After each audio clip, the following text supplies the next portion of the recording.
Good night, Belizeans, at home and abroad. My name is Leonard Brackett, and this is your Belizean Affairs show number 350. 350. Today is Friday, and as usual on Friday, I chair the programs. And tonight's show will be two sections, hopefully. One section relating to the UN speech by our Prime Minister, and hopefully we'll have enough time left to go into the second part of the program, which normally would have been a constitutional hour,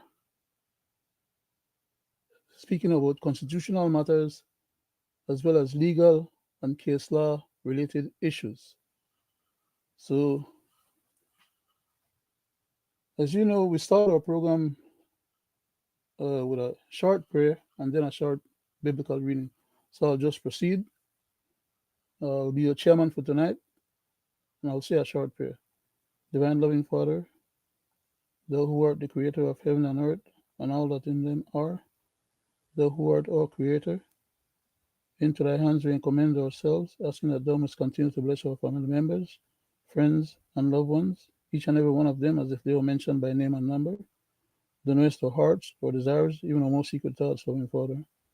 We pray that thou must bless our country of Belize, its people and leadership, that thou must bless this country of the United States, its people and leadership as well, and that thou mayest bless the rest of humanity, each and every one, the midst of our trials and tribulations. We pray that thou mayest bless those people who are in war zones. Have mercy upon them, loving Father, especially those who have been killed. Please be merciful unto their souls as well. We pray that thou mayest bless those people who are in hurricanes, tornadoes, earthquake, volcano eruptions, as well as flooding and all manner of disasters on the face of this earth. Please continue to have mercy upon us, and as we go through this program tonight, may thou grant us wisdom, knowledge, understanding, endurance, courage, strength, perseverance, and enough fortitude to be able to speak truth to power if need be. We pray that thou mayest help us to present a program that is worthy and in some way beneficial, have some public benefit to our people and country of Belize. For we ask these mercies in Jesus' name. Amen. Thank you very much for allowing me to indulge in that part of our program. And I'll just go to, let's see.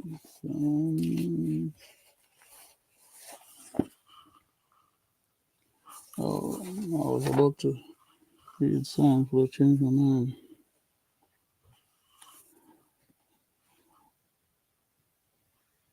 I will read, let's see,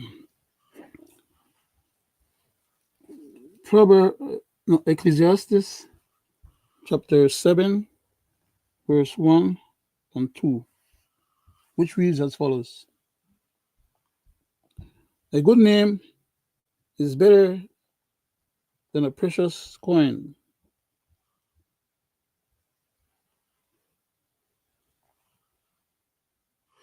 I'm sorry, I'll read that over again.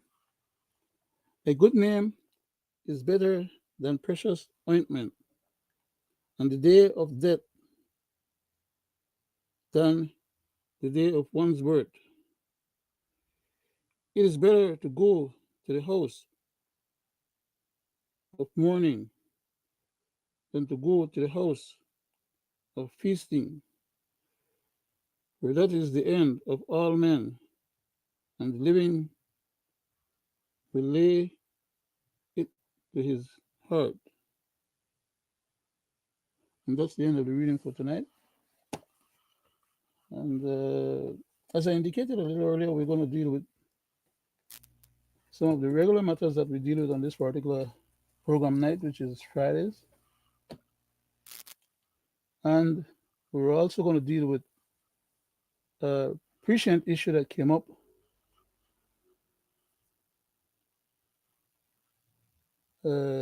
that's current, as a matter of fact, that relates to the behavior of the Guatemalans against the Belizean and their aggression against unarmed civilians as well as our personnel. Our Prime Minister had the occasion to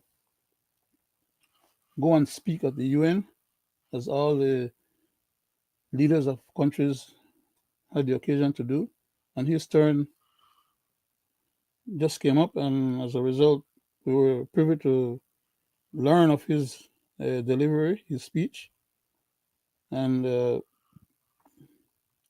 from my vantage point, I would personally,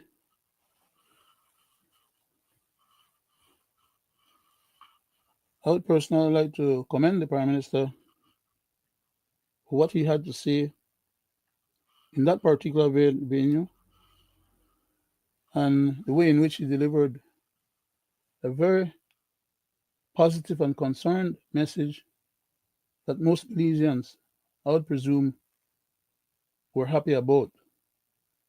Because most of the time when we have these individuals go to the UN for quite a while now, all they have done is just blah, blah, blah, blah, blah. And in some instances, even worse.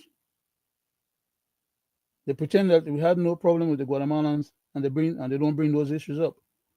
And I used to question why was the reason that they didn't until I found out that our country had signed some agreements with Guatemala stipulating that whenever we have any problems between us, we'll go first or we'll try and resolve it among ourselves, which is never too good because Guatemala is always trying to get the upper hand, being a country that is 36 times the population of our country, and is always trying to play us for fools and pretend that we are supposed to act as a vassal state to their country and or a 23rd district, which is what the Webster proposal was intended to try and achieve.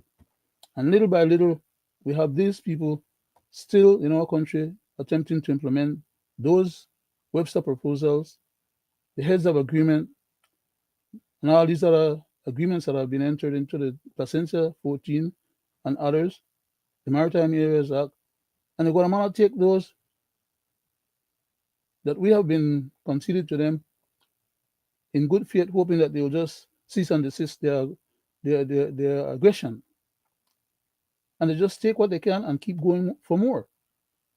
So at the end of the day, we have not had recently good representation at the UN in that regard to speak truth to power and deliver any message of concern from us, the Belizean people. We have had basically, uh, let me, I was hoping that maybe today I would have been able to avoid some of the acrimonious things that I indulge myself in because I'm so aggrieved at what's going on in my country. And I thought maybe I'd forego. So I was about to go into it, and I remember what I was intending to try and do, not to try and avoid it as much as possible. And so I'll just cease and desist my rant in that regards, and I'll try and read part of the information that was intended for today's program. Of course, there, there's also the issue of my needing to take a few minutes to launch the rest of the program. But before I do that, let me just find this material that I need to have handy when I come back to continue the program. Okay. I got it. Okay, let me see. I need to do it like this. Okay. So I have the material I'm going to be using, but before I run too far ahead with the program, I still need to, as usual, ask your indulgence for me to kill a minute or so of the program in terms of focus on launching the other rest of the platform so other people can reach us or can at least get to participate in the program while we are enjoying it. So just bear with me for a second and let me just let me go ahead and do this here quickly. I need to do a little editing and I'll be back with you. Let's see. Okay.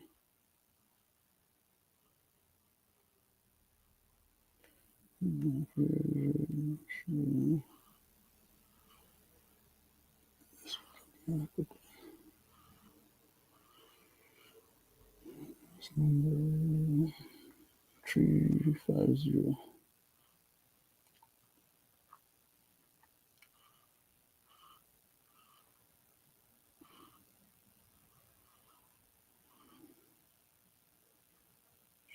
Zero.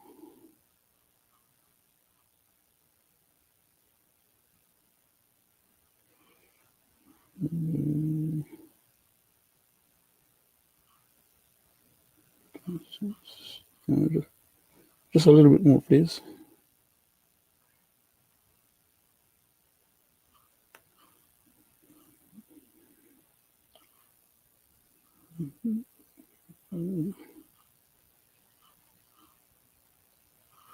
Okay.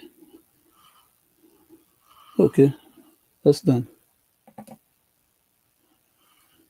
So I'll be proceeding with the rest of the program now that I got that little housekeeping taken care of. And the first part of the program for tonight, as I indicated, would have been about the Prime Minister's delivery or speech at the UN General Assembly. And so I had the occasion then to put together a little commentary, which I would like to read. And it starts like this. I said, the following commentary was made by Leonard Brackett in regards to the Belizean Prime Minister, Honorable Mr. John Briceño's speech at the UN General Assembly meeting on the 25th of September 2025. I titled the article, it's not a very long article, by the way, so hopefully I'll get through it quick enough and then be able to start dealing with our regular Friday night constitutional and legal case law matters. But for right now, I titled it Belize's Prime Minister's UN General Assembly speech. And I started off by saying, finally, a Belizean leader speaks up for the Belizean at the United General Assembly on the 25th of September 2025.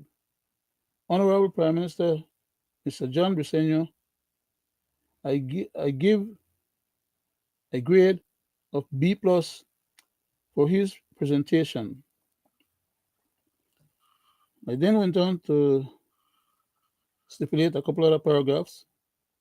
Not too long, like I said, so hopefully I'll be able to, without doing too much commentary, just get through the reading and then maybe make a short commentary before I go into the other portion of the program. The Guatemalan president, Mr. Arevalo, was talking nice to the United Nations Assembly, whilst his Guatemalan military forces are aggressing and harassing the Belizean unarmed civilians and Belizean personnel at the Sarstoon. Inside of Belize, at that, inside of Belize territorial boundaries. At the Sarstoon and also on the sea, in the bay and on the sea. They have been bringing their military gunboats into our waters repeatedly, as if to check the depth of the water and to do navigational research with those particular vehicles that the ships that they are navigating in, to test our waters and to test or sections of the water where, because it is known that Belize, the shoal or the low-lying waters between the reef and the mainland are treacherous and are not forgiving if you don't know how to navigate them. So these people are playing the fool and they're trying out their luck while telling us, the Belizeans, that, oh, well, um, their engine broke down or they were just going from one place to the other. In one instance, I recall they said that one of the ships that ran on the reef, one of their gunboat, was actually trying to go from um, Guatemala to some part of Mexico, which didn't make no sense in the first place because Guatemala and Mexico have always been well, not always, but they have been fighting quite a bit. And as a matter of fact, just recently they had another skirmish on the Pacific side of the border between Guatemala and Mexico. And Mexico had to discipline the Guatemalans because the Guatemalans, from before they became a country, were always coveting the territory of their neighbors. They fought a war with Salvador over those, in that regards. They fought with Honduras. They still are in possession of a piece of Honduras territory, even though they rented it from Honduras for 100 years. And when the 100 years lease was over, they refused to turn it over. Now they have been trying to claim our country of Belize as being part of the land that they should have been able to inherit from Spain. When Spain had no possession of Belize by the time Guatemala became independent, and Spain could not have given them what Spain did not have any control over. But now they come to try and bamboozle the younger generation because they figure, okay, well, we're not supposed to be as smart as them and or knowledgeable enough to know our history or any ancient information regarding what they think they have in their archives, some of which have been doctored, because I've had some of their historians argue some of these issues with me, and they try to bring up documents that, for all intents and purposes, for people that wouldn't know otherwise, they'll be tempted to believe that maybe those documents have validity. When in fact, as a historian and an archivist myself, I was able to see through their shenanigans. And they're propagating these stupidness on the airwaves to try and, hoodwink people. Anyhow, just let me proceed. Guatemalan President Mr. Arevalo was talking nice to the United Nations Assembly when his turn to give his country's speech. While his Guatemalan army or military force are aggressing and harassing the Belizean unarmed civilians and Belize personnel at the Sarstoon and in at the Bay of Amatique, as well as all the way up to Belize territorial waters in front of Belize City itself. And they have been aggressing us along our western borders as well. They have their people come into our part of our land, cut down all the trees and deforest our place, and then they turn around and plant their milpas there, and they run cattle ranches and all kind of other endeavors there. They use it to land planes for drug dealings and things like those. And when we complain, they turn around and pretend like they're the one offended, which is what their president said in his speech, that we, the Belizeans, who is 1/36 of their population. Now imagine, we are 1/36 of their population in terms of size of population, and in terms of the size of the country, we are probably about 1/15 of their size. And he won't go to the United Nations and spew garbage saying that we are the one provoking them, when in fact they're the one trying to provoke us to see if they can get us into some kind of squabble so they can turn around and try to invade us and say, well, we were the cause of our own demise because we try to aggress a much bigger enemy. As if we are supposed to be that stupid, okay? But nevertheless, they keep on aggressing us, and we are not even supposed to say nothing, do nothing. We're not capable of doing much, by the way, because we don't have the population to present an army to fight against them. We don't have the military equipment that they have, and all of this is known. So all they're trying to do is bully us to cover us into a corner so that they can have their way with us, because they want our lands to be part of theirs, their 23rd district, or at the least to be in compliance to their needs and requirements by us becoming a vassal state. So some of our own leaders, they claim that we need to disassociate with the British so that we could become independent, so that they can then align themselves with Guatemala and for all intents and purposes turn from being slaves to one country and be slaves to a lesser country. The standards of living in Belize is much higher than that of Guatemala per capita, even though they are a bigger country. And they are getting 95% of the benefits of all the trade that's going on. Belize is getting about 5%. That's not fair trade. Let me finish the article, please. I know I like to get into the rants and clarification and expounding on these things because they rest on the top of my heart and my mind. They disturb my peace and my soul. So every once in a while, you might hear me start throwing rants and saying things. It's just so I get it out of my system instead of leaving it in my system and have it to give me a stroke or bust one of my veins in my head. I'll finish up the article by reading the last paragraph, which goes as follows.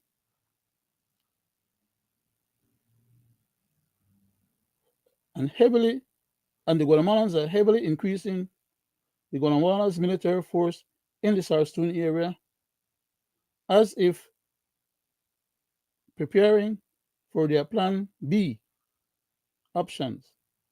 That is to say, to invade Belize if the ICJ rules against Guatemala. Because they wanted us to go to the ICJ. The Belizeans didn't want it to. The Belizean elites and the government of the day conspired against the rest of the country, and the two mass parties in the country joined powers together to get us to the ICJ by virtue of having a referendum. And even though the majority of the people were disinclined to go towards that direction, they changed the law of the country to facilitate that particular outcome. Besides that, they also dispossess people of their right to cast their vote. They disenfranchised a lot of people of their right to cast their vote. They had a re-registration, and in doing that re-registration, a lot of people who they knew were no vote against the ICJ, they left them off the list. And when people try to contest, they say they couldn't come up with people's birth certificate and other documents for people to prove their legitimacy. And it was all done within a short space of time, so there was no chance for people to query legitimately between the space of time before the election was hurriedly rushed and done. So they did a whole lot of connivance and skullduggery to get the outcome that they want. Now they have us at the ICJ, and the Guatemalans are now figuring out that there may be a chance that they may not prevail. So now they are preparing their weapons for the next move, because in their constitution it says Belize belongs to them and they will get it by reason or by force. So if they can't get it by reason at the ICJ and the ICJ rules against them, their plan B is to militarily overrun us. And we can't defend against them in that regard if they ever try to make such a move. So that was part of the reason why we decided to get our independence within the Commonwealth, so that we can keep the British monarchy and the British head of state as our head of state, which is what has stopped Guatemala from him trying to invade Belize many a times in the past, because they would not tamper with Belize still being under the head of state of Britain. But as soon as the jackal leaders that we had aligned themselves with foreign interests, they were able to get people to take off the queen of the money. They were doing all kind of stuff to slight the British and to try and distance us from the British, to leave us as a defenseless pauper.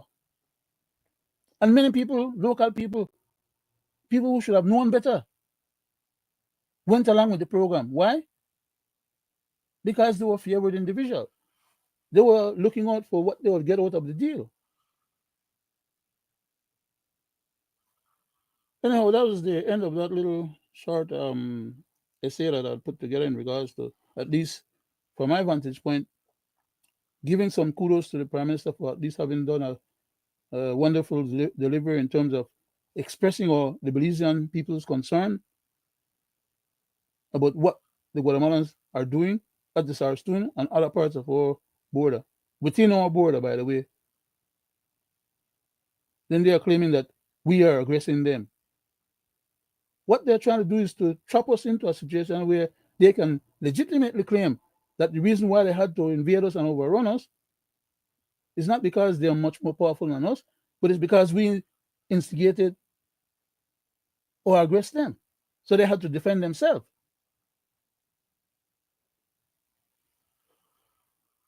Thank you very much for allowing me to make that presentation. And I'll just think I need to go ahead. I used up less time than I thought I was. I thought I was going to need about 30 minutes, and I used up, a little over 20. So at least 25. So I'll just cease and desist my rant on that particular subject, because there's going to be many other times when I can broach that subject again, and I need to deal with some of the history and so on behind it, but not tonight. I want to go back to the original purpose for Friday night endeavors, because we still have our rascal government holding in their back pocket until a convenient time to pull out the PCC Act and to try and find a way to get it passed, which is onerous, unconstitutional, illegal, and I would say bold-facedly unpatriotic and of ill will towards Belize and the Belizean people. In addition to that, we also have the current item on the docket,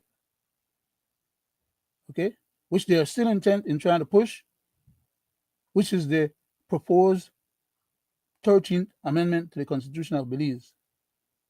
Which, by the way, if they were serious about wanting to do that, they should have put it along with the PCC Act in trying to modify the whole Constitution.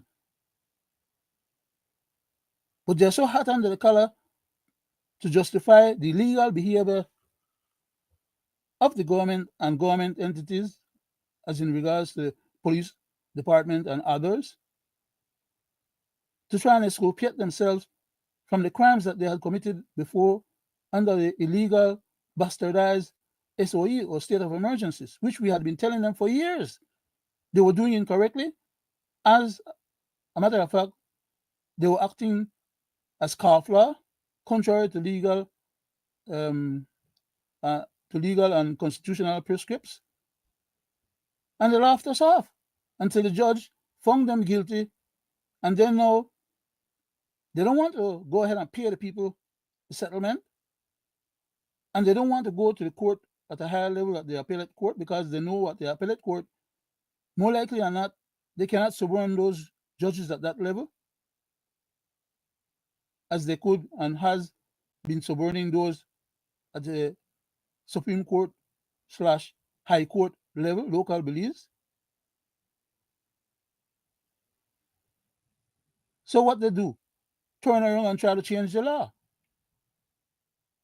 But they're not changing the law in any way that facilitate the changes that they want to make as being lawful, constitutional, and legal. No. They want to make an onerous law that violates people's basic constitutional rights, that is violative of the Constitution itself. And because they make it, even if all 31 members of the House of Representatives get together and make it, they are presuming, okay, well, that should be good enough to have that law become constitutional. And I keep telling them and reminding them, as if they don't know, because they do know, that you cannot make an unconstitutional law constitutional because the Constitution itself tells you when a law is unconstitutional. And when a law is unconstitutional, it says it's null and void. But they're still trying to push this proposed 13th Amendment down the throat of our people and have our people believe that they somehow have some superpowers or authority above that of the Constitution to make an unconstitutional law, to violate the Constitution, just in order for them to get around and violate our individual constitutional rights. They should all be put on stakes and flogged.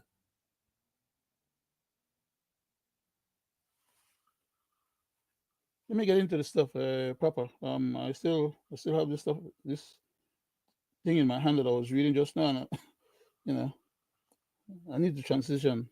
Let me do that. Please bear with me for a second.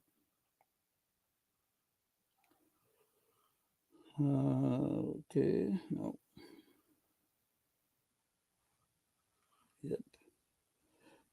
So I need to go August 22. Okay. So I need to go into my archives and pull up a document that we have been dealing with in the past, but for quite a few weeks now, we dropped those off because of other more pressing and current issues that we were dealing with. So tonight we'll have an opportunity to go back and go to August. Man, I've been publishing a lot of material recently, literally hundreds of things. So it's going to take me a little while to get to the one that I'm searching for. Please be patient with me 20 seconds, a little bit more.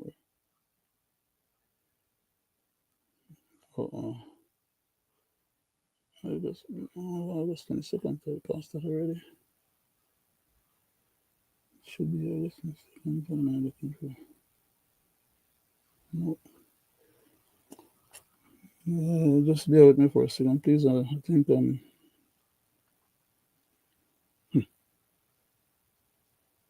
yeah, okay, I found one, but this is not the one I'm looking for. That's not the one I'm looking for. This one. Oh, here it is. Yeah, this is it. Okay, got it.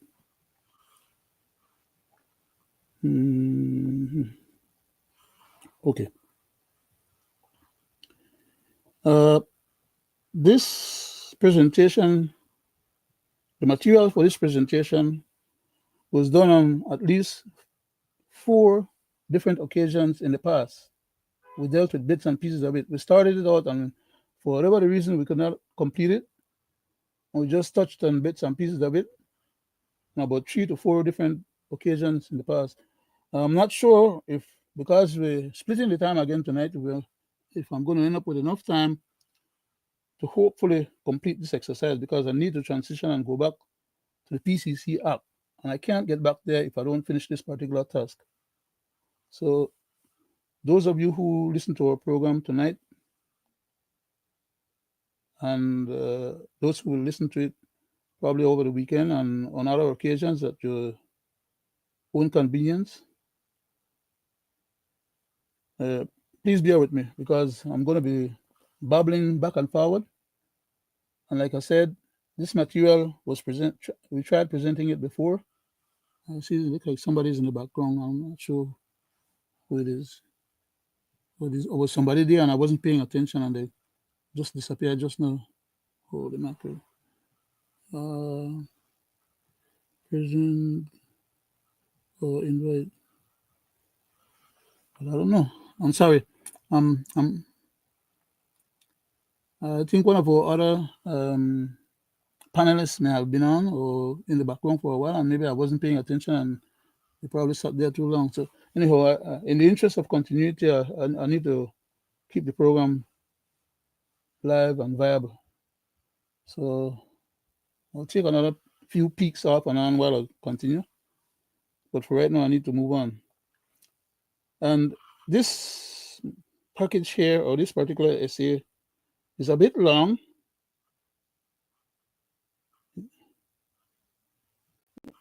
And especially if I'm going to be doing the commentaries that I always try to do, is what I'm fearful of, that I might not be able to finish it again. But I need to take another stab at it and do the best I can. So here we go. The following commentary was made by Leonard Brackett in regards to the PUP-led government persistent attempts to bastardize the Belize Constitution. And this matter was originally posted or published on the 19th of August 2025, last month, a little over a month ago. And I had titled the item, The 13th Amendment Proposal to the Belize Constitution. I went on to say, this Kafla pup-led government of Belize is trying to take us all Black Belizeans, which was a focal point for me at that time, take us all Black Belizeans as fools, with ramming down our throat the proposed 13th Amendment of the Belize Constitution, which violates sections 2, subsection 1 of the Constitution, as well as section 3, subsection 1, section 4, subsection 1, section 5, subsection 1, section 6, subsection 1, section 11, subsection 1, and section 13, subsection 1 of the Constitution, as well as section 16, subsection 1, section 18, subsection 1, and section 20, and section 93, and 94, and 95, and others inclusive.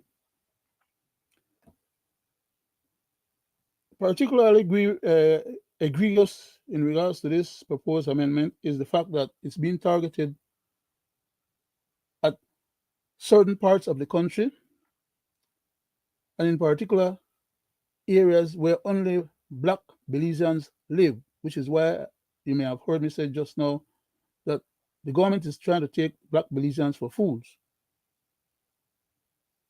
because the Constitution does not expect that the government would make any law that is not applicable to any and every one. They cannot be making unconstitutional law which is violative of the principles of our Constitution, as well as the preamble of our Constitution, which direct the government to implement policies of state under which everybody, according to Section 6, is equal under the law, and not policies that discriminate, especially as regards to derogation of human rights, civil rights, basic human rights, or you say natural rights. All these violations are contemplated to be done under this proposed 13th Amendment. I went on to say, these Kafla rascals and scoundrels. Now, you may notice not only just now, but almost all the time in the past, and probably many times more to come yet in the future, you hear me speaking a very derogatory, dismissive, and or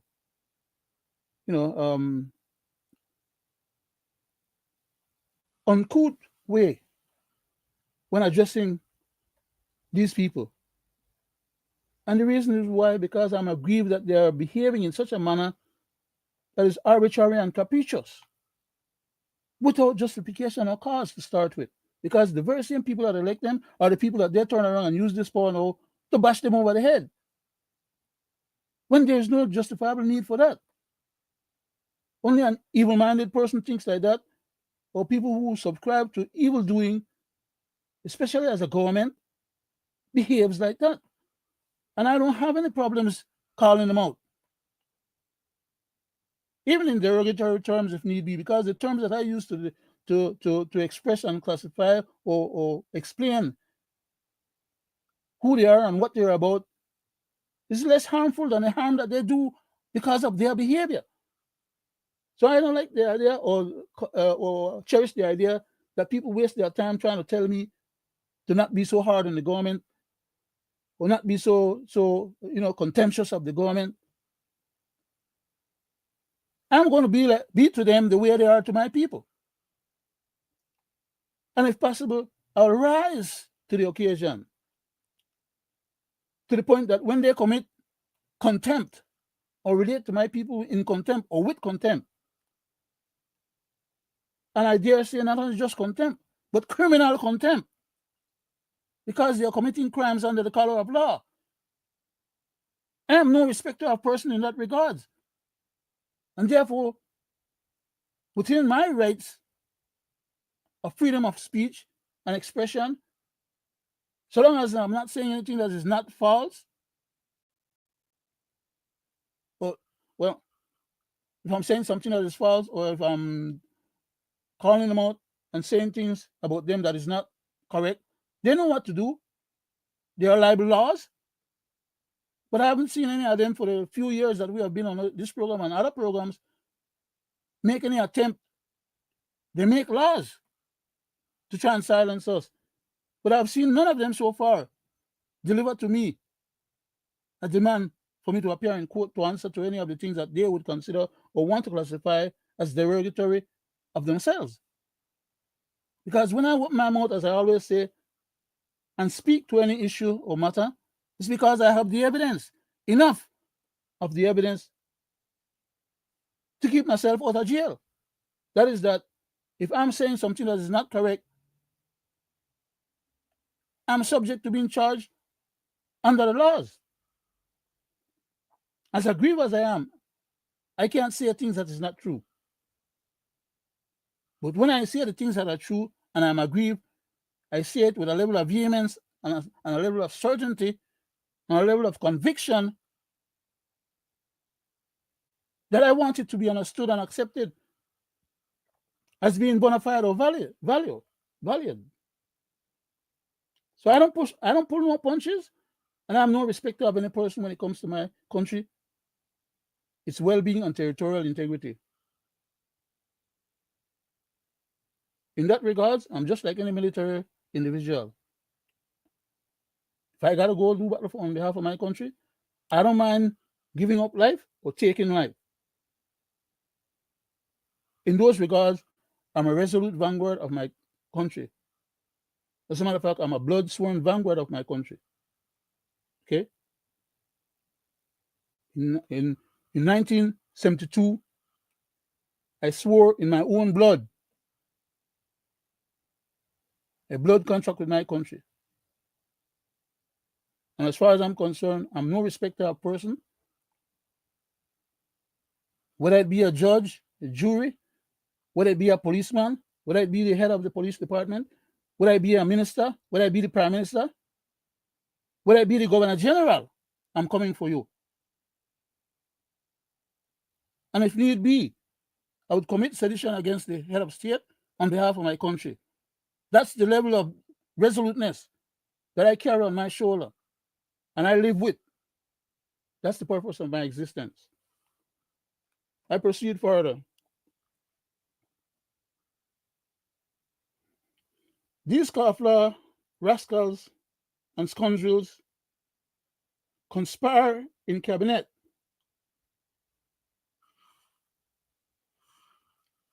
to promote and make onerous laws instead of following their oath and the Belizean constitution, to which they swore fidelity and allegiance, to serve the Belizean people without malice or fear or favor.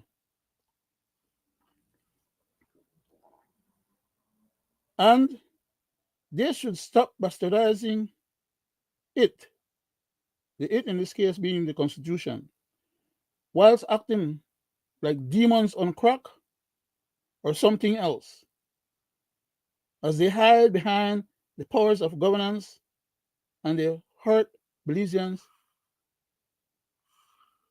with disdainfulness, disregard, and impunity at that. I went on the next paragraph to say, and there chance some poverty-stricken, marginalized black Belizeans whom can't afford lawyers or legal representation to defend their constitutionally enshrined and fundamental rights, which the Belize Constitution, which the Belize government is precluded from violating or derogating. I added a further paragraph in my sense of outrage. I went on to say, when the Belize Constitution demands, I still don't see nobody, so I'll just continue. I went on to say, when the Belize Constitution demands or requires constitution uh, consultation with the plebiscite of voters,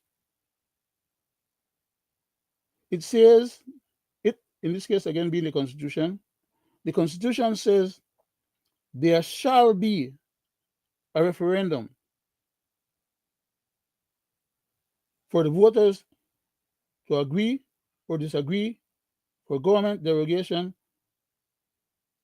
or tampering with people enshrined fundamental rights as directed in the Representation of the People's Act, in this case, number 9.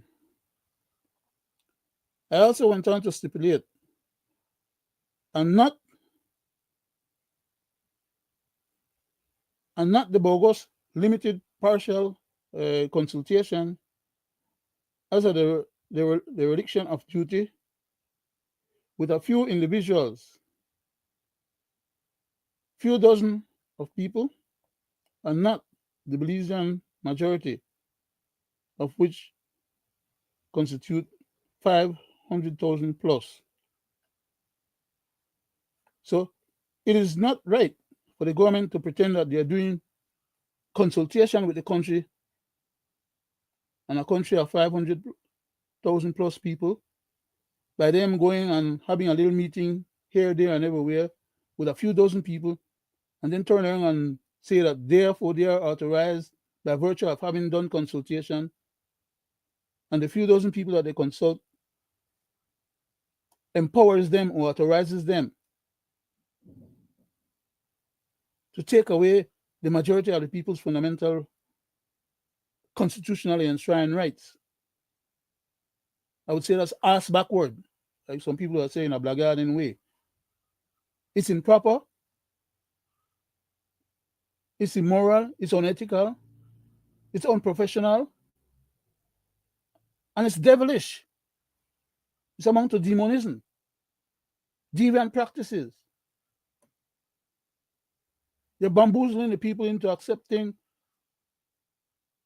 that type of governance so that they can sit high on the horse while they are taking advantage of people.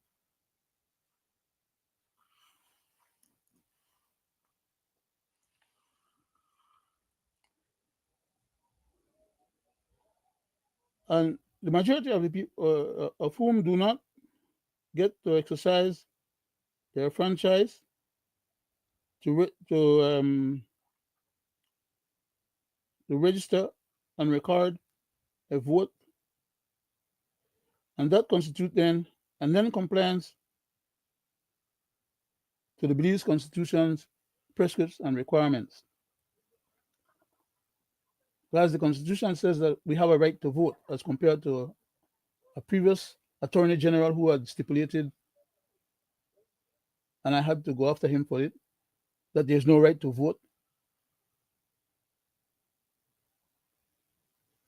But these rascals, they come up with all kind of fancy words and statements to bamboozle the people. And a lot of people take a little $50 or $25 because they're so in need with a 68% poverty rate in our country, and befriend these jackals and go ahead and vote them over and over and over into office. And every time they get voted into office, they come back and do the same thing, or maybe even worse, because they are more empowered then. I'd like to skip that part and read another because, like I said, it was kind of lengthy. I think I have 2 more paragraphs, so I'll just read those 2 paragraphs, and then I'll go into dealing with the substantive matter of the constitutional citations that I did a little earlier in the reading, and flesh out some of those. Okay, so let me take a final attempt at these last 2 paragraphs, and then maybe I'll feel like I'm closing the chapter on this stuff and try to get it out of the way, because I really, next Friday when we have our constitutional.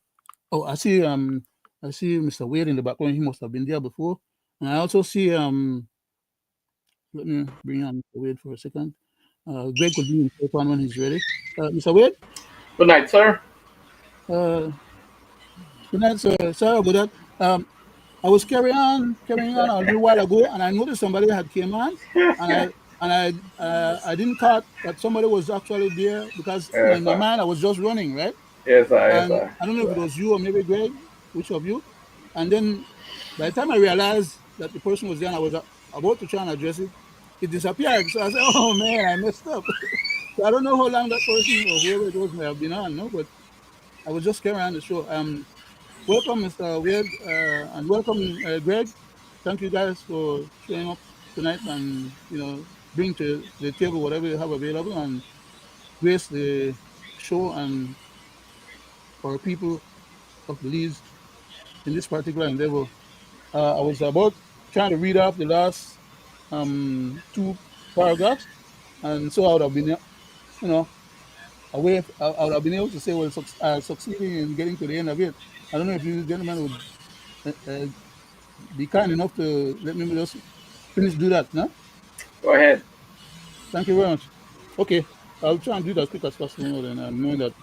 Okay, the second to the last paragraph reads as follows. This scofflaw rascal power drunk pup-led government of Belize is attempting to empower and legitimize and legitimize and legalize police brutality regarding past and present and future police crimes. As a matter of fact, it looks like currently, as we are seeing in the last few days, I'm tempted to believe that these gentlemen are actually being given some kind of drug in their water or in their juice or their drinks or whatever they get before they send them out on patrol, because they go out there and they conduct themselves in such a disorderly way that it doesn't make sense to even classify them as peace officers anymore. But I'm distracting from what I'm reading, and by jumping into a little rant there just now, I need to stop that, check myself a little bit, and hurry get out this thing like I promised.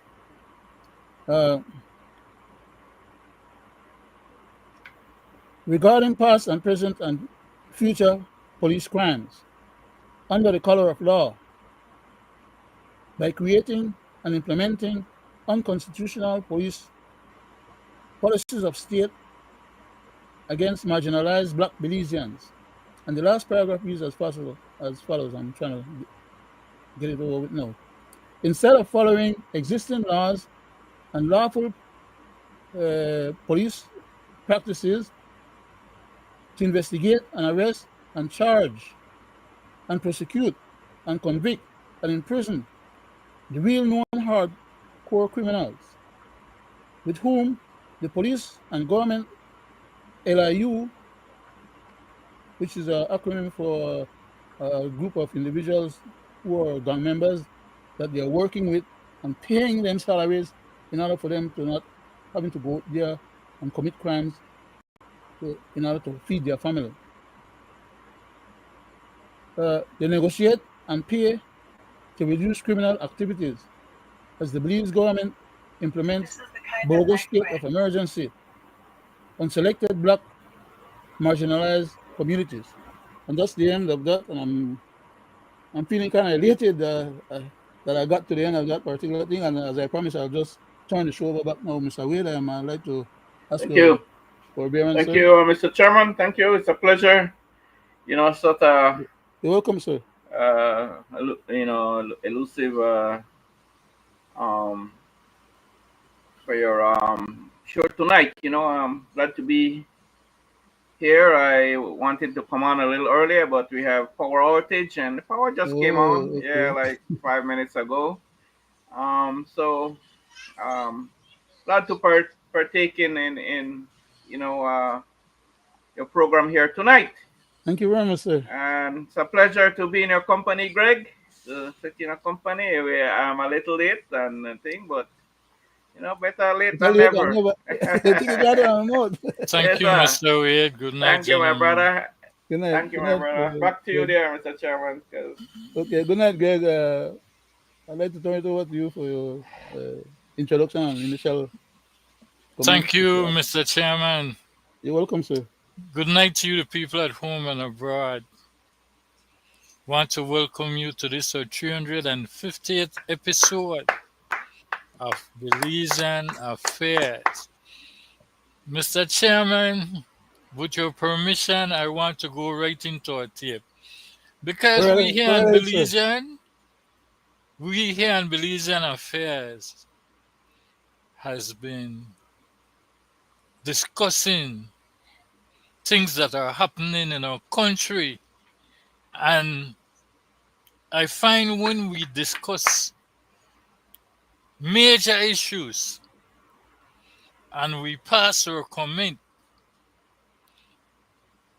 it turns out to be over 95% accurate.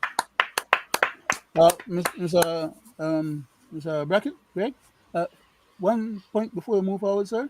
I just want to say that when it's your turn to talk or say what you need to say, you don't have to ask me for permission to do whatever you need to do in order to do your thing and bring whatever you're bringing, because it's a public show and we are all here to give the public the best of what we can bring to the table. So please don't feel like, you know, Thank you, do Mr. what you need to Chairman. do and you're good to go. I Right. yield back, sir. But Sorry. with all due respect, Mr. Chairman, when I do that, I'm trying to enlighten you as my chairman and co-host to see where I'm going so you can gear up for it. Because we have been discussing this and we know who was behind trying to do this. So let's go to the tape. When I went on the island last week, I challenged the village council chair lady, asking her whether or not this yes to marijuana for Kikaka was coming from the village council. And she flatly said no, that each councillor will be able to have their own position.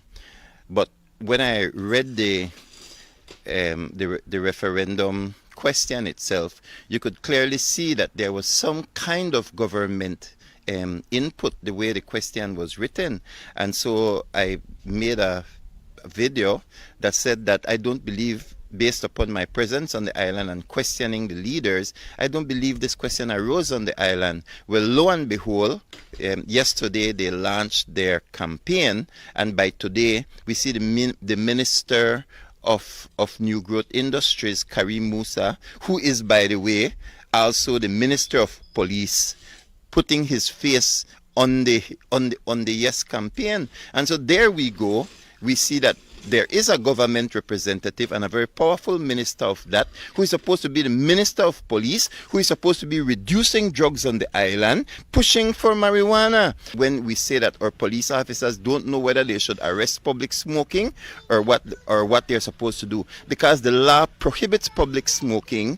What the law allows is for you to have 10 grams, but you cannot sell marijuana and you cannot smoke in public. So here they are now making a new set of promises that they cannot keep. The industry will be regulated, this, that, the other, the next. If you cannot maintain the promises and the regulations made from 2017 with decriminalization, which is very basic to uphold, how will you uphold legislation? And so I rest my case today that the issue of legalizing marijuana and creating an industry, does not come from Kikaka.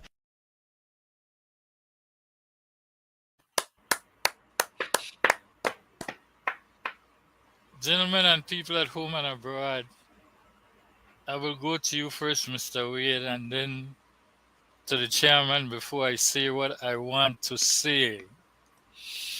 Thank you, Greg, and Mr. Chairman. We have been down this road before.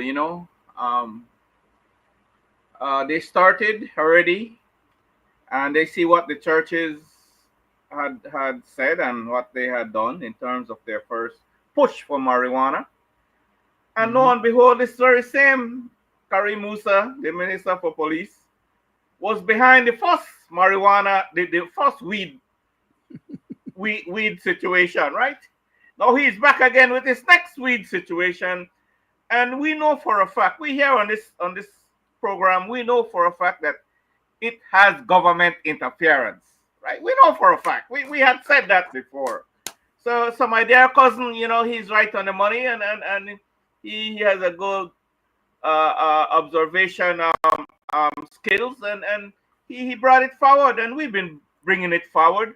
So I can't understand, Mr. Chairman and Greg, quickly how these people could say that they want to control crime.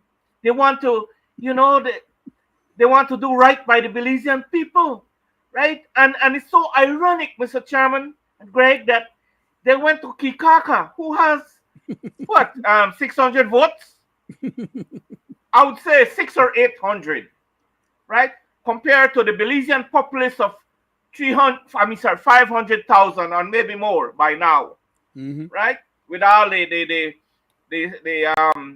legalization of immigrants and all that, and whatever passport they had stolen, and whoever they gave their Belizean citizenship to. But what I'm saying is that look where they went. Look how low these people will stoop to keep a fire burning on an agenda that The people don't want. most Belizean does not subscribe to that.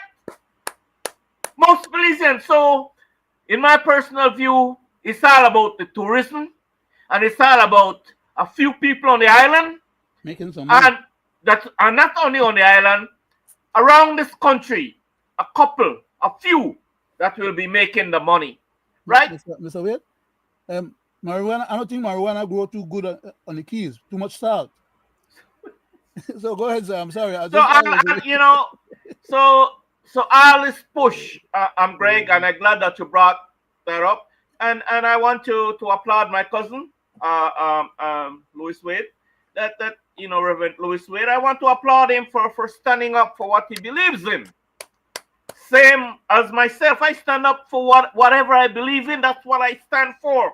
You could do whatever you want to do, but that's not going to deter me like rest of other people. So I applaud him for standing up and calling out Mr. Karim Musa, the Minister of Police, and whatever other portfolio he has. Right? So there you go. Greg, I just hope that the people of this nation. Yes, I hope. Yes, sir. I hope that the people of this nation, Greg, see these people for who they are. See these people for who they are. That's all I'm saying. Where is their interest? That's all I'm saying. Back to you, Greg. I want to go back to you first, Mr. Chairman. No, go ahead, sir. I want to have your comment before I say anything, sir. No, go ahead, because I use up almost all the time already for the program. Okay, well, let me say this to I want to give you gentlemen a fair share of the time. Let me say this to the people at home and abroad on this marijuana issue. The Minister of Police, Mr. Musa, sat on the couch and opened your eyes. And when he said that he had an open conversation about this cannabis bill or marijuana, and you know what he was hoping? This was just before the general election. He wanted it to come up in the general election to bypass the churches. Referendum. But he didn't get Oh man. what he wanted. So, just by me saying that lets me know that he is behind it. Mm-hmm. And he's a learned man and he should know better. We are bound by the United Nations Treaty and other foreign treaty when it comes to narcotics. And this referendum is non-binding. In fact, the referendum, while by law they can have it, should not have been on a marijuana issue. It could have been on anything else that has to do with Kikaka except marijuana. That is illegal because they know that that is a national issue that can only be done through legislative motions in the House or by a national referendum. And we also know that this present government had set aside a referendum that they claim because of the PCC Act, it has in a referendum act too. They set aside a referendum on this same topic that Scoundrel, was being man. presented by the churches. And in the House, our Prime Minister promised that if they decide to legalize it, they will first have a referendum to let the people have their voices said. So now you can see the double standards. They are Liars. trying to stray away from what they had said. I go back to you, Mr. Chairman. You're welcome, sir. Quickly, Uh, Mr. Chairman, can I yeah, get a back to you, minute? Mr. Wade. Go Can I ahead, get a sir. minute? Yes, sir. Listen, Yes, sir. Go ahead. this guy here, first he comes with all kinds of baloney, right? And all other countries, this and other, and the US, he legalized, marijuana. This guy here, I want to tell him, marijuana is not legal in the United States. It is legal for medical purpose. Mr. Musa, if you want to get a couple ounces of marijuana, Mr. Musa, that patient has to get a prescription from a doctor, and there's in so many it's not all of the United States that marijuana is legalized, Mr. Karim Musa. Certain states, certain state that you could go and purchase marijuana, but for medicinal purpose, like people with terminal ill cancer, people with AIDS, people with terminal illness, Mr. Man, go, and the only way you could get to that marijuana house is with a prescription. If you do not know, get it in your sick head. So don't be saying like that the United States legalized marijuana. No, you're telling a damn lie. I know I'm in the was in the medical field in the US, and I know how that scenario plays out. You need to get a prescription. Is that going to be done on the island? Does the tourist coming in the island has to go to a doctor and get a prescription to purchase this marijuana? Wake up, Belize. Back to you. Sorry about that, Mr. That's Chairman. all right. Thank you very much, sir. I want to add a little bit more to that too, for technical reasons. Exactly. In the US, to start it, we shouldn't even be comparing ourselves to the US, but since we have already gone there, let's stay there for a second for clarity's purpose. In the US, some states have been issuing local permission for use, but the federal government has not legitimized or legalized. marijuana or any other such classification of drugs, except you go through a medical process. But back to Belize, is it too far fetched? I usually have one way of stipulating and saying outrightly what the facts should or shouldn't be, or what I think about certain things. But now I'll try on a different tack. I'll try to do it in a conditional way. Is it too difficult to believe that because Belize, at least as of last year, when they did the last report from the US about classification of drug trafficking countries, Belize was stigmatized as being one of them.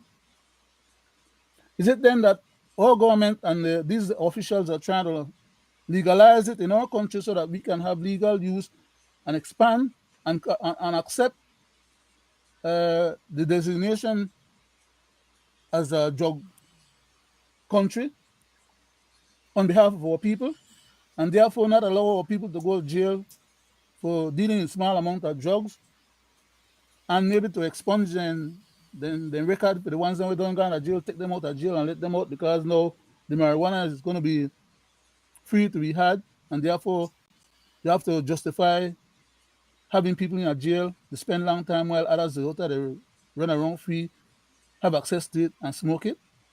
That's ultimately what is it that they're after. Marijuana come through Belize in big packages, by big quantities, just like how the other hard drugs and come through the other cocaine and others. Marijuana and not only that, not only marijuana, but cigarette. All these things are major contraband money making schemes, and people make big money off of these things. So somebody on the mainland will grow the marijuana for the key, to service the industry and the tourists that will come, who will be able to have access to it, at least a certain amount of it, without any problems going to jail or maybe, and then somebody on the mainland gonna grow it. And then it's gonna start getting used probably in Hamburger Ski too. And in all the other tourist destinations and all the islands where people have their one little, island when they live on, and when they have their little hotel and their whatever venture going on, it will be like a free for all. And at the end of the day, somebody on the mainland, we got them thousands of acres of land. So I don't want to use it right now. They want to use it to produce the marijuana for service everybody else. I know the small man who want to plant nothing in their backyard and sell and make no money. That will be controlled.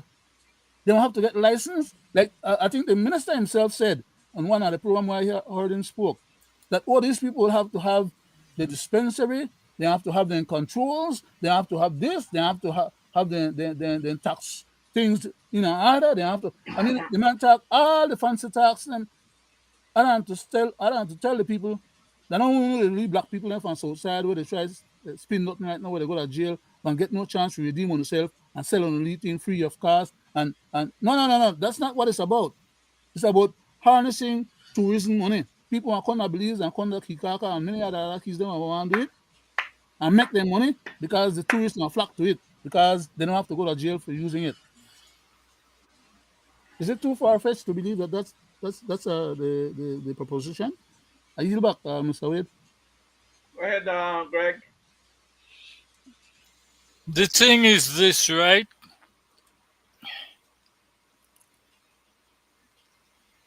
When we talk about this, right, we have to remember that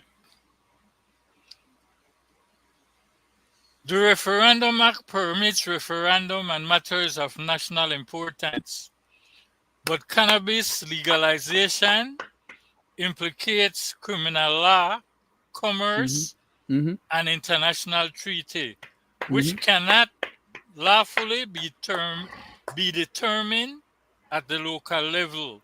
So it's non-binding, and they know this. This is for a show.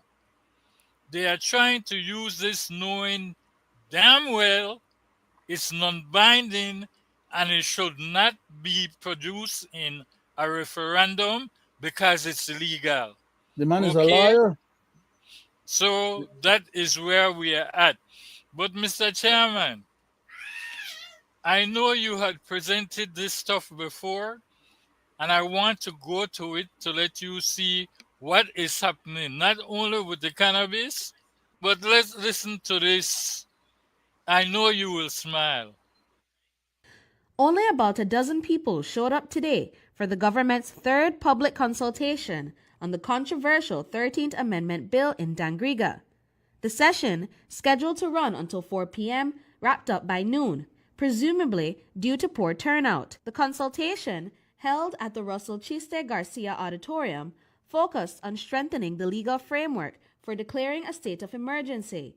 If passed, the bill would allow for the Governor General to designate special zones where police could search, seize, and arrest based on intelligence gathered about targeted individuals. Despite the low attendance, a representative of Dangriga, Dr. Louis Zabané, said the team was still able to hear and respond to community concerns. Specifically to the consultations first, we heard some very good suggestions with respect to ensuring that the information is not just centered, say, to Belize City or maybe even Belmopan, but that throughout the country, citizens are very interested in understanding what the 13th Amendment is about, but even beyond that, laws generally, that a number of citizens that came today, residents of Dangriga that came here today, expressed that they were really grateful for the opportunity because now they have a better understanding of what it is that the purpose of this 13th Amendment is pursuing, right? So I think that was something that came out clearly. Dangriga's Mayor Robert Mariano voiced his support for the bill, saying it would help Belizeans feel safer in public. People will tell you that only crazy people expect different results in doing things the same way. And so at this time, the 13th Amendment is being offered to the country. And so we believe that the 13th Amendment is something different. And so it's important. I want to stop the tape right there because we always say in Belizean affairs, they tell on themselves. This 13th Amendment is not being offered to the country. Let's get that straight. So the mayor of Dangriga is speaking out of context. This 13th Amendment is offered to Southside Belize. So let's put it out there. Okay? And another thing I want these people to know. The Referendum Act protects the national security of this country, and it also protects the fundamental right of the citizen of this country. And using consultation to try to pass the 13th Amendment is a no-no, because impermissible. You must use a plebiscite Exactly. or have a referendum, and in order for you to take away rights from the people, you must have at least 60% of the electors. So, Mr. Greg, go ahead, Mr. Chairman. On that 60%, let's bring the public up to date in regards to Mr. Barrow having changed the referendum requirements at 50+1. I think it's very critical that we don't oversight that. But that's historically a new paradigm, no? No, a new paradigm. No, Mr. Ahead, Chairman. Go ahead, sir. Go ahead. They must have 60%.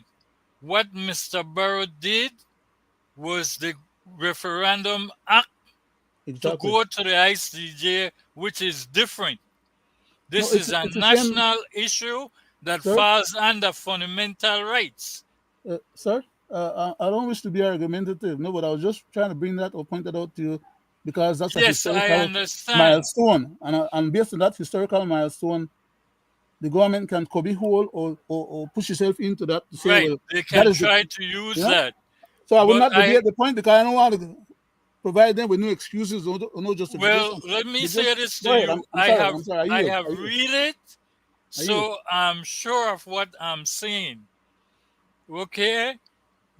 The referendum that was passed to go to the ICJ differs when it comes to fundamental right is totally different.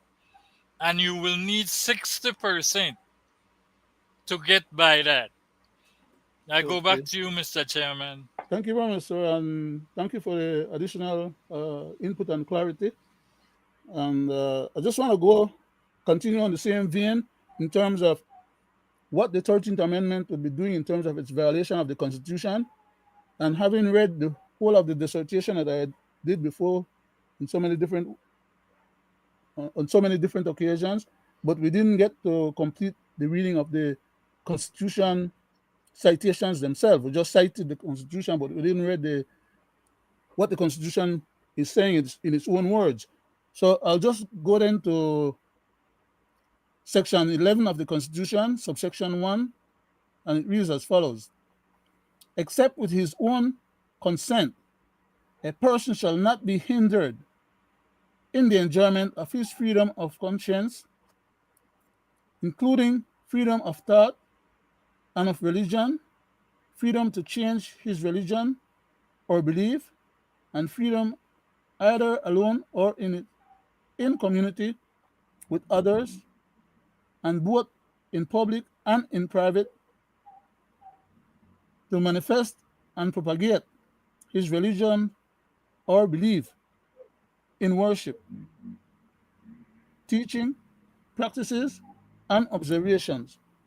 So this 13th Amendment that they're trying to do, like I said, violates all these constitutional rights from Section 3 all the way to 19 inclusive, and Section 20, 93, 94, and 95 under judicial powers. And I'll leave it at that for right now and just hear what you gentlemen have to say in that regards. Or if not, then I'll just go to the next citation so we can finish up a few more of those. Hopefully, we have a few more minutes left, so maybe tonight we can do maybe another 2 of them, no? Thank you, Mr. Chairman. Let me just here. read the school banner so Go ahead. the people at home and abroad can understand what it is saying. Go ahead, sir. The school banner is saying the Belize government can propose and make fundamental changes to its constitution framework, but such changes are subject to important legal and democratic constraints rooted in the basic structure. What that is simply saying, you can amend the Constitution, but you cannot amend the basic structure that is rooted in the Constitution, specifically speaking about the fundamental rights that they cannot get by. Which is what they are attempting to do. That is correct. And we keep Go on ahead, telling Mr. them Wade. we keep on telling them over and over that they're not permitted to do that. It's impermissible for them to break the Constitution. But anyhow, I'm repeating myself. Mr. Wade, please, again, sir. That is why, Mr. Wade, they want to turn the Belizean people into sovereign citizens. There you go. There you go. Go ahead, sir. There you go. You know, my biggest concern is why this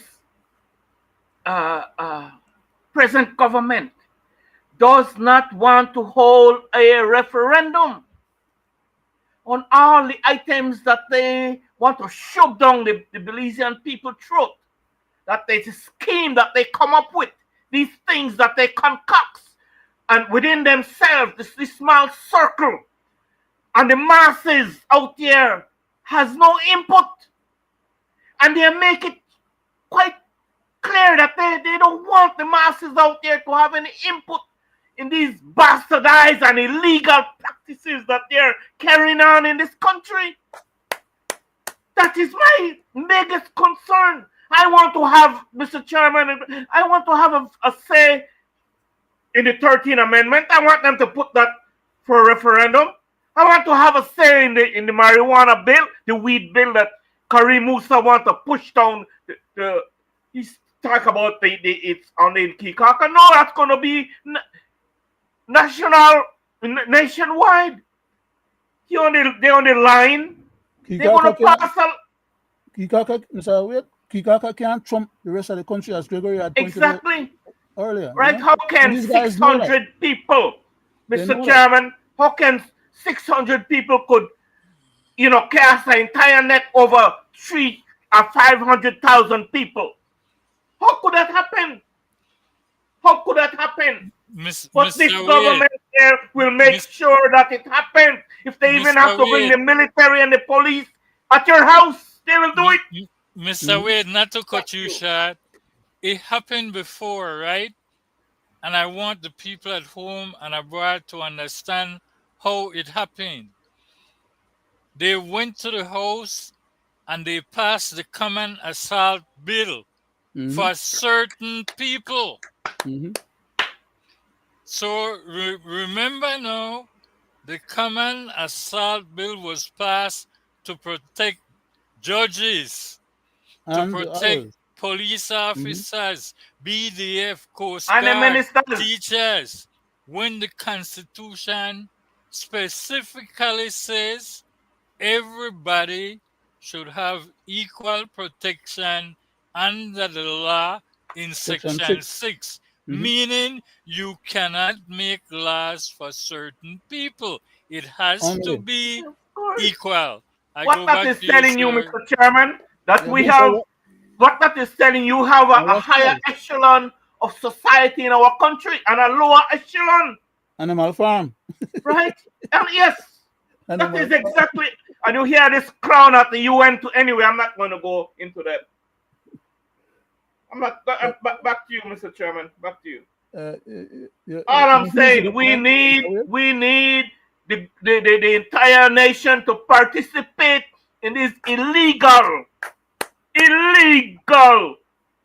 things that these people are throwing down, laws that they are passing in this country and shoving down the throat. And so sadly, they go around, Mr. Chairman, and manipulate the mayors, the other representatives who are not. They go around and they manipulate them to say what they want them to say. Offer them some money or some land or some. They have a way they buy these people, right? So that they could get what they want. They need to stop that. Then they're going to say, everybody, don't speak for me. Put it on the referendum. Let me say a yes or a no. So I don't want nobody to speak for me. None. Mr. Wade, maybe when they say everybody, they mean everybody. 7 or 8 people will show up at the meeting. And these suckers, they so like, the entire country, everybody. They have a bad style in using the Belizean people. Everybody, you got to stop that, Mr. Politicians, Mr. Government. You got to stop that crap, right?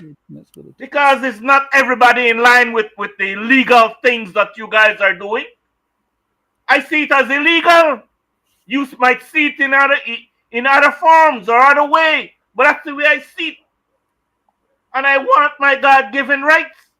I want to be able to say yes or no what you want to do to me. When you pass these laws, these onerous and these Gestapo laws, when you pass this, who do you think it affects? All I'm saying is that Belizean, wake up, okay? Back to you, Mr. Chairman. You're welcome, sir. I need to go to section 13 here for a second, quickly. I got it. Okay. This is another part of the Constitution that the 13th Amendment, proposed 13th Amendment of the Belize Constitution was intending to violate, or to allow them to get permission to violate. Let me read it. Section 13 of the Constitution of Belize, subsection 1 reads as follows. Except with his own consent, a person shall not be hindered in the enjoyment of his freedom of assembly and association, that is to say, his rights to assemble freely and associate with other persons, and in particular, to form or belong to a trade union or other association for the protection of his interests, or to form or belong to a political party or other political association. Now, in this part here where it says, except with his own consent, a person shall not be hindered in the enjoyment of his freedom of assembly or association. Are we to agree that that also constitutes the police department? They are a group, they are an association, they're constituted for a purpose, to serve the community, to protect the community. But they do worse than a gang. We don't have no gang that believes where they go beat up and go from one community, go fight at the other community and beat up nobody and shoot up nobody and do all kind of craziness to nobody under the power of law. Because they don't have the power of law in the first place for them to commit those crimes under the color of law. Can anyone tell me any particular gang in Belize that fits that description, that have power of law behind them? They act like one gang and go beat down other gangs? When they're not supposed to go and beat down nobody, they're supposed to just arrest people. You see right here during the 10th of September, the 21st, or the celebration time, when the people they walk on the street, the police officers and going and grab one of the young man. Well, first they push their hand over the head of some of the other people, and he grab out one young man throat, and because the young man flip his hand away, he grabbed the young lady and look to choke the young lady too. The other one, he getting at the truck there, he and about 4 other ones grab one young man, they lift him up and slam him down in at the back of the pickup truck. Okay? Suppose the young man may broke his neck and the young man may die. All I may say, well, that never mean, we never mean to kill her. It seemed to me like these officers are on something. All of them can't be behaving in that kind of way without being on some kind of drugs. That is a normal human being in the good proper senses, even as an authority figure, as somebody who is a lawman, a peace officer at that, would not be conducting themselves in that kind of manner. And it's not expected to be conducting themselves in that kind of manner, because it's illegal what they're doing. But none of them is brought up on charges. Everybody see the tape then. And that shenanigans is going on over and okay, I'll tell you. For example, I don't know it to be the case, but that young man that I saw grab the other young man throat and grab her and snatch out the young lady throat and grab she too. To me, the body, how would I call it? The body outline of that gentleman looks like the same body outline of the gentleman that was beating Mr. Budna in a head and in a back with the gun. So if they're the same kind of mindset people, something they in them water or in drinks or in food or something when they get that maybe they're not conscious that they behave like that, because they can't be behaving like that in public and they expect no repercussions. Because it's from me, I'm going out on them personally. I can't fight the whole police department, but I'm surely find a way to take care of business. No care how big they come. But when they're in a group and they have them gun the sling on the side, they feel like they're in a Western movie where they could go and pretend that they're cops and robbers or gunslingers with sheriff badge and they just do what they want and you can't be treating the civilians like that. That's not your right or your authority as a police officer. And when you behave like that, you're supposed to face consequences. Your superior is supposed to take you into remand and if not, at least retrain you. But I yield back again. I go to you, Mr. Wade, for another comment on that. So I'm going to pass. I can't understand, Greg, that 13th Amendment here, all those extra powers, and, they putting it in a way that, yeah, that is good for the citizen, 16. and it's good for the nation, and it's good for the people, Crazy. right? I can't see how these people could be in that frame of mind to go and preach that to the public, preach that kind of crap to the public, when I know for a fact that the police already have powers to arrest, Mr. Chairman and Greg. They already have powers to arrest, That's their right? job. Both That and doing is, their job. once you commit a crime, or do something that you're not supposed to do, and it's against the norm and against society and against the police has the power to arrest you, right? So the mindset and the picture these guys are showing me is that they are chipping to get Belize into a republic, right? That's what because of they see other nations how they operate, being republic. So they're chipping away and trying to get there, right?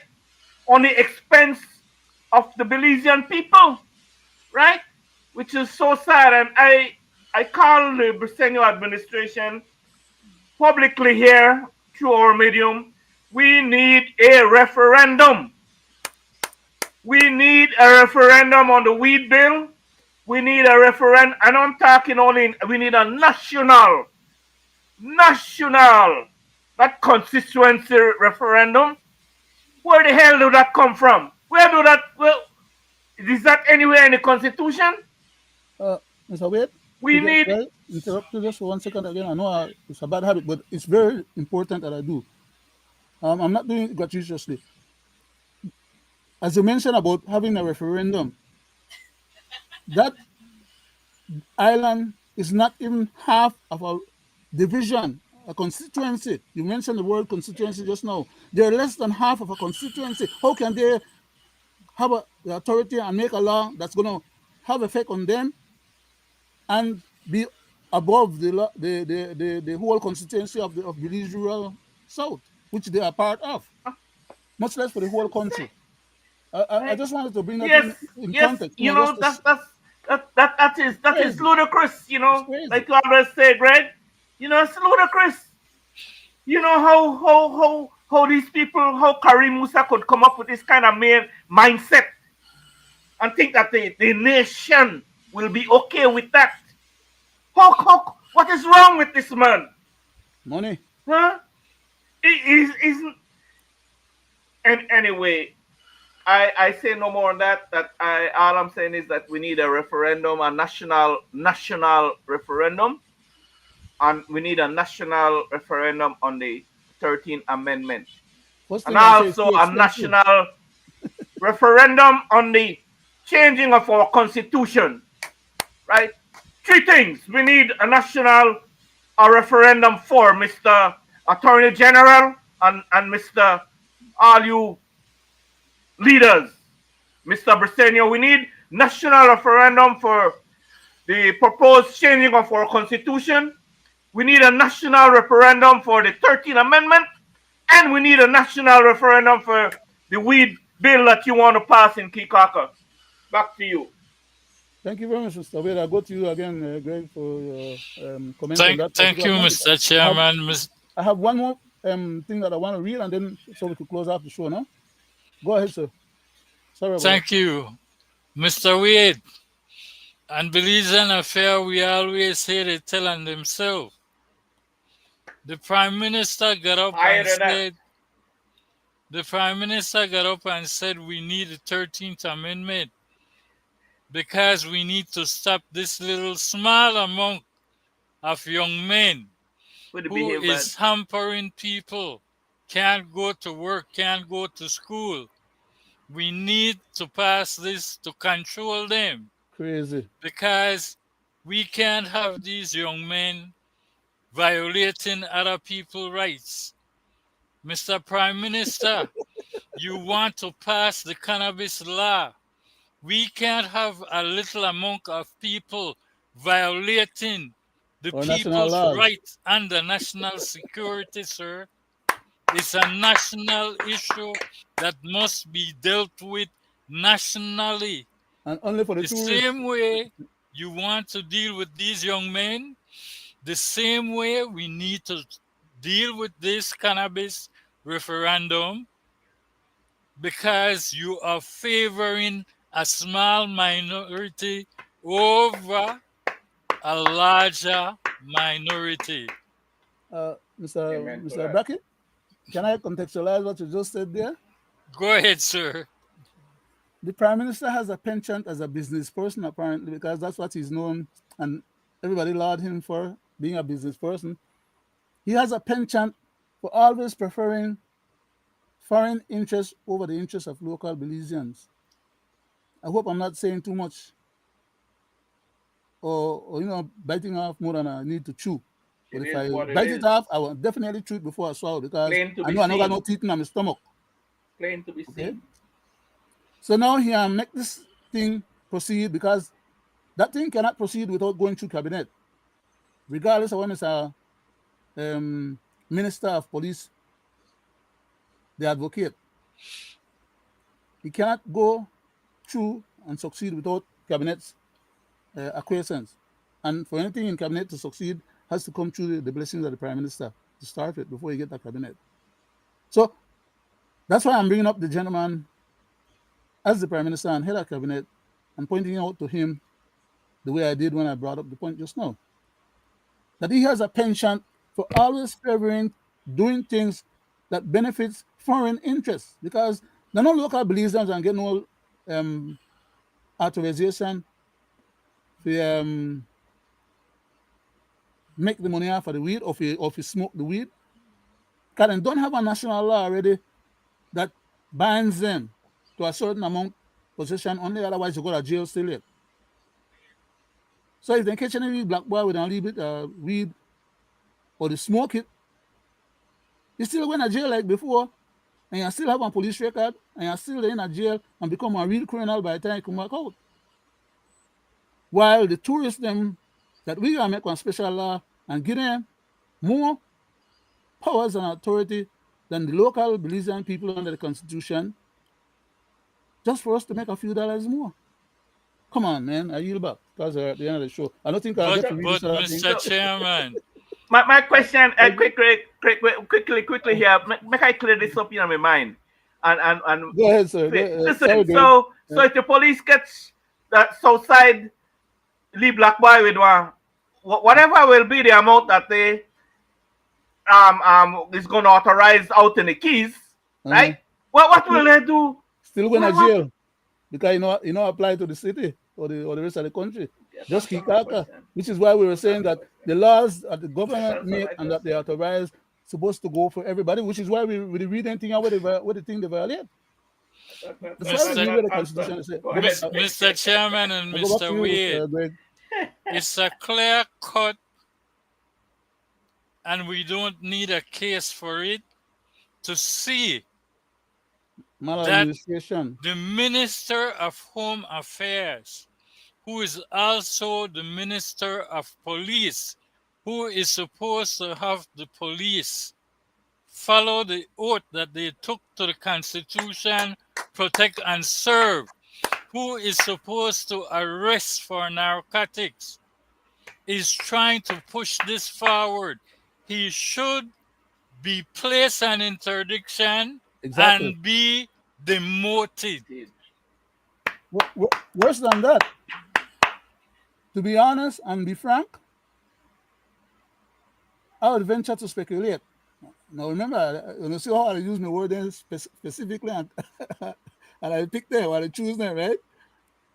I would venture to speculate that a good lawyer, police minister, and proponent of this legalized effort for marijuana just for a few hundred people to benefit from because they said the money and stay at Kikaka and help Kikaka develop. This gentleman is actually carrying water for somebody else. End of the story, as far as I'm concerned. Nobody can prove, nobody can tell me otherwise, and make I believe them. Or I don't think that anybody could come up with anything to prove me otherwise, or to prove themselves, or to prove the gentleman to be different than what I'm saying. Because all I'm saying is based on the evidence we have so far. I asked this question too, Mr. Chairman and Greg. Is this bill is only going to be catered to tourists on the referendum? Belizean referendum from Kikaka, or do you want to a yes on the marijuana bill or a no for tourists, so that they could come and smoke on the island? I would like to know what will be Mr. Wade. Let me express this to you and to you, Mr. Chairman, and people at home and abroad. It's a red herring. They're trying to use that as a free way to go to the House and pass legislation only for Kikaka, when they know it is non-binding, it's illegal and not possible. Such an Because action would be again, illegal. as I said, Belize is a part of the International Treaty for Narcotics, and they cannot break it. Because if they do, they can lose funding from these entities abroad. Simple as that. I see your time, Mr. Chairman, so I want to go back to you. There are big powers behind this process, or no? There are big powers behind this process, and this gentleman, as much of a lawyer and as much of a experienced operator as he is, he's carrying water, like I said, for others. Big powers that are actually suborning him. Anything that's going to suborn somebody at that level, with that level of capability and experience, you have to know that are big powers. Anyhow, thank you very much. Anybody have one last comment for me? Yes, Mr. Chairman, I want to say that... Let's try close it at 50. Let's try close it at 50. I will go to you for the closing, Mr. Wade, but I want to say how a small individual is bringing this government down because of their action. The small individual with the name called Mr. Budna. Mm-hmm. They have been doing and doing and doing. You know, every time Harry go to the well one day, the bucket bottom and drop out. Mm-hmm. And they play their cards wrong. And you know what? It will not go away, because we ask the question, who's policing the police? Well, it's not the police no more.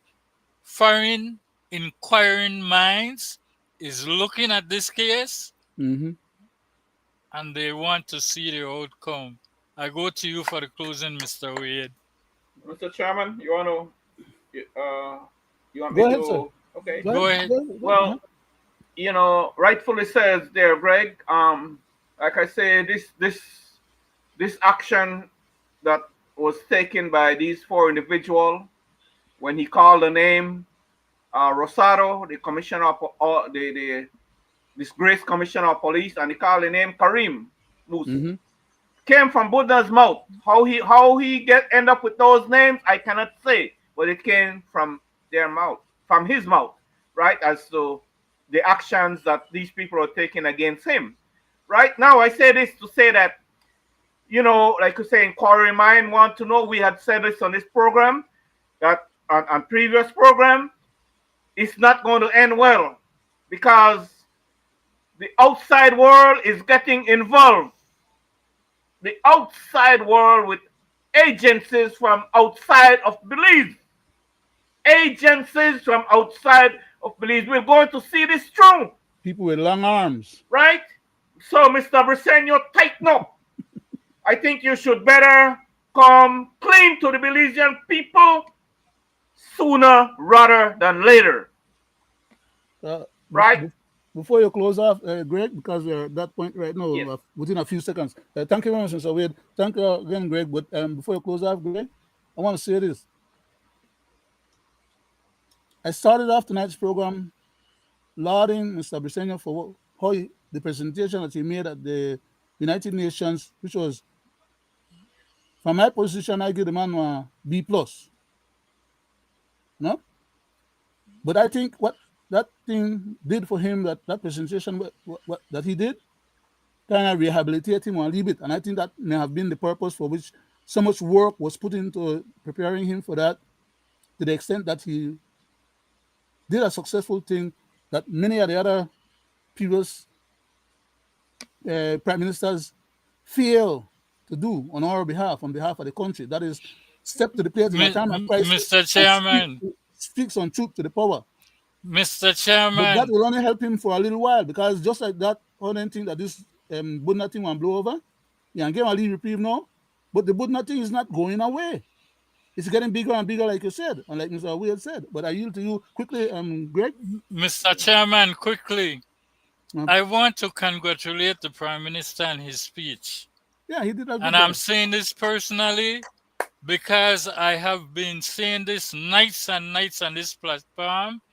Past and present government has failed us at internal and external policy. But I have to congratulate him because I guess maybe they have been listening to me. Mr. Prime Minister, you did a great job of coming back to external policies where this country is belong. Go ahead, Mr. Wade. Thank you. Well, I have a different view, right? He said what I listened to him a little bit. He said what rightfully he should have said, but in reality, that's just word. What is happening on the ground of Belize to the Belizean people is a complete different story, right? So if one wants and dissect these lies that he said, they will catch him in a lot of lies that he had said on that podium, right? So I beg to, everyone has their own, entitled to their own opinion, right? He has not come clean to the Belizean people. He came clean on that speech because that's what he should have said and what should be going on in the country. But in reality, like I say, what's happening on the ground in Belize is completely different. A different scenario. Well, Mr. Wade, maybe from that speech he will not be able to cross the border no more and drink those good things he's drinking over there that make him come back high to Belize. Yeah. When they go over there and they drink that thing, I think there's some truth serum and get in that thing, and they don't know. Exactly. But anyway, go ahead, Mr. Wade. Thank you, guys, and Mr. Chairman, sorry that I couldn't break you earlier because of blackout. Right, you had a blackout here, Greg.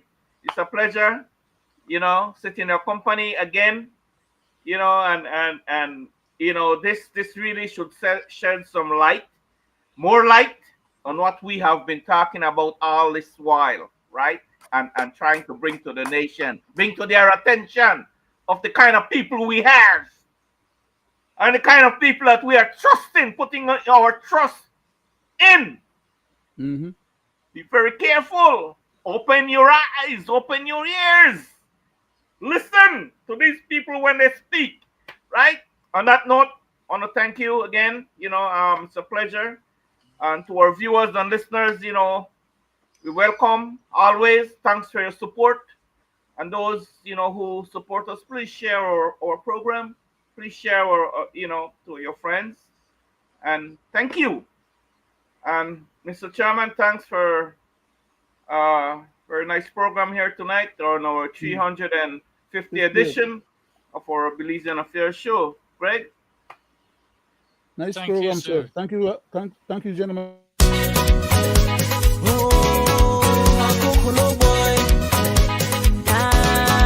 And this a shamrock. We coming down. We run the town. We tired of